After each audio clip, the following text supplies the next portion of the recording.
This Civic Media podcast is sponsored by UW Organ and Tissue Donation. Organ donations are desperately needed, and now is the right time to become an organ donor. Talk to your family. Get the dot. Save lives. Go to heroicdeed.com.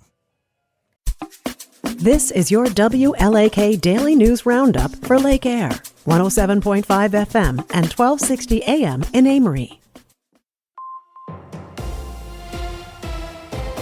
For WLAK News, I'm James Kelly. The Duluth Police Department is investigating after two people were found dead in a vehicle in the airport parking ramp. According to law enforcement authorities, officers were attempting to find a man who had expressed suicidal ideations and found him and a woman dead inside the vehicle on the top floor of the Duluth International Airport parking ramp. Police say the two people knew each other and there is no threat to the general public. Duluth International Airport officials say the investigation will not impact their normal operations. A Bayfield man has been sentenced to prison after being convicted of setting fire to a local bear camp. According to court documents, 32-year-old Skylar Bassina was sentenced to 3.5 years in prison after setting a cabin, a metal storage building, and a shed on fire with 29-year-old Noah Schmitz, who had previously entered a guilty plea to arson charges. According to the complaint, the two had been drinking and agreed to set the fires at the camp because they believed people were mistreating bear dogs and using them as tools.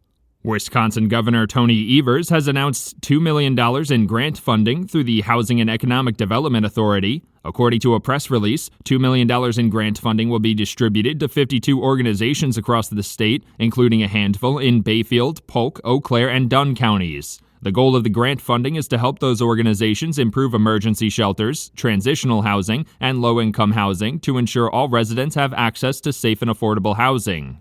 The Barron County District Attorney says no criminal charges will be filed in relation to a fatal motorcycle collision in September. The crash occurred on September 29th at the intersection of County Highway W and 19th Street in Barron County. Authorities say the driver of the vehicle made a left turn onto 19th Street and cut in front of the motorcycle. A blood sample showed no impairment in the driver and speed was not a factor. While no criminal charges were filed, the driver was cited for making an improper left turn resulting in death to another.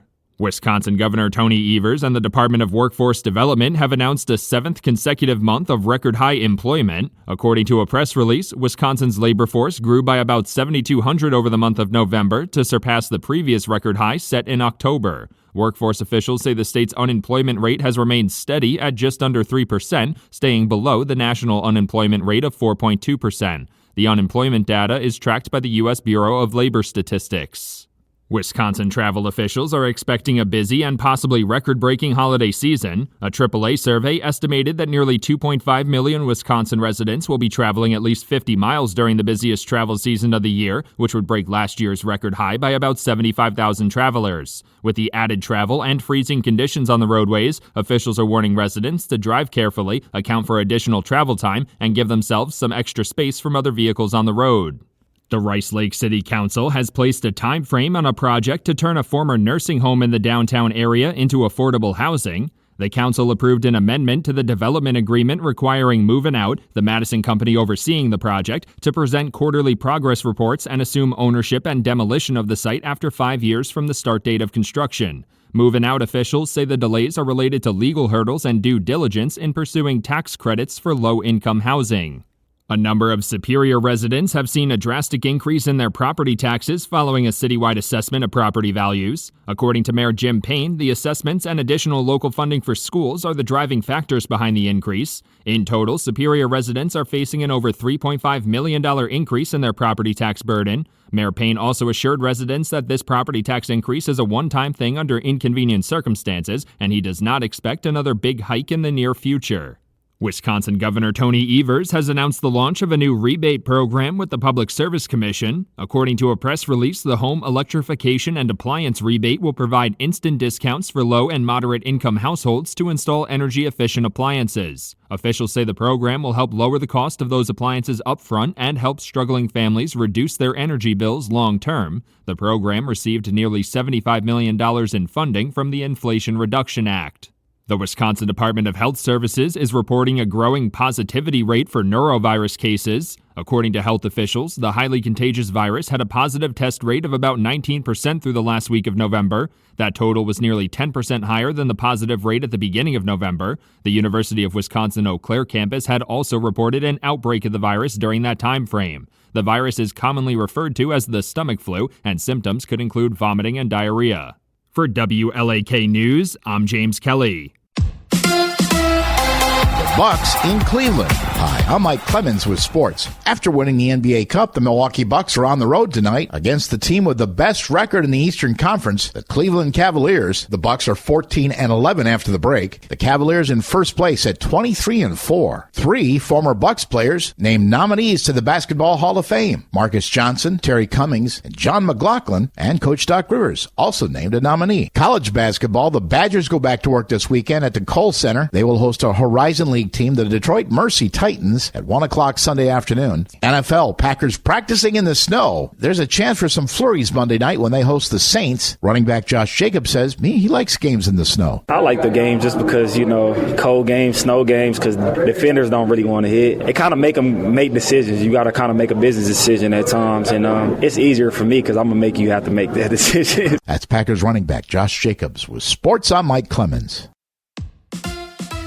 On your entertainment beat, I'm Pete Schwaba. In people who are always looking for something to lose their mind over news, an interview with Denzel Washington and a reporter for Collider went viral when Washington was asked what his favorite Stanley Kubrick movie was. The Gladiator 2 star says he doesn't have one and that he wasn't really a movie buff, then added he was in the streets looking to rob people who came out of Kubrick films. I'm guessing that's changed since he's a 2-time Oscar winner. There have been 47 seasons of Survivor, if you can believe that. Season 47 just crowned a winner this past Wednesday night. Rachel Lamont is the most recent champ after fellow Survivor castmates cast their votes, so Lamont takes home the $1 million grand prize, which has been the take-home pay since season 1. You would think in 47 seasons they would have added at least a cost of living increase. Can you imagine not even having contact info for your parents? That's how Trinity Rodman is rolling these days, saying her father Dennis Rodman is only her dad by blood. Trinity, who is a professional soccer player for the Washington Spirit, appeared on the Call Her Daddy podcast and said her father's hard partying lifestyle as an NBA player was not conducive to him being a good parent. I believe that's true, but he did make a beautiful bride. FX's series The Old Man has 2 seasons in the books, and that is all, folks. The show about an ex-CIA operative played by Jeff Bridges performed well in its first season and received 2 Emmy nominations. Season 2 received 3 Critics' Choice nominations, but that did not stop FX from pulling the plug. Despite this, it's a pretty good show if you want to check it out. Jim Carrey was serious about retiring from acting until he wasn't. The actor told the Associated Press that he was going to retire, but bought a lot of stuff and needed money. Desperation is not a very good negotiating tactic, so I'm guessing that is why Carrey probably walked back his comments to comicbook.com, saying he was joking. You can catch Carrey in Sonic Hedgehog 3 in theaters December 20th. In Where Are They Now news, one of the lovable thugs in Home Alone was played by Daniel Stern. You might remember him as the guy who had maybe the greatest scream in movie history when Macaulay Culkin put the huge spider on his chest. Stern posted a video on Blue Sky showing what he is doing now, tangerine farming. He gave his followers a tour of his studio and fruit squeezing apparatuses. It was actually really cool. For more showbiz fun, tune into Nightlight with me, Pete Schwaba, weeknights from 6 to 8 p.m. on the Civic Media Radio Network. It is going to be a little chilly today, but it's not going to be windy. Mostly sunny. Our high 22 this afternoon. The wind will be out of the north to northwest at around 5 to 10. Clear tonight, 3 above tomorrow. Mostly cloudy, 19 by Sunday. Mostly cloudy with a high of 28. I'm meteorologist Sean Cable. Outside now, it's 11. That's your WLAK Daily News Roundup from Civic Media. Subscribe to this podcast on Spotify, Apple, or wherever you find your podcasts. Find more news at lakeair.radio. The national news cycle never stops, but it can be hard to find news about your local community. Civic Media is dedicated to providing quality local and state news coverage across Wisconsin. With the Civic Media app, you can get notifications about local stories that matter to you and your community. Find the free Civic Media app in your phone's app store and choose notifications from the menu to tell us what kind of news you want to hear about.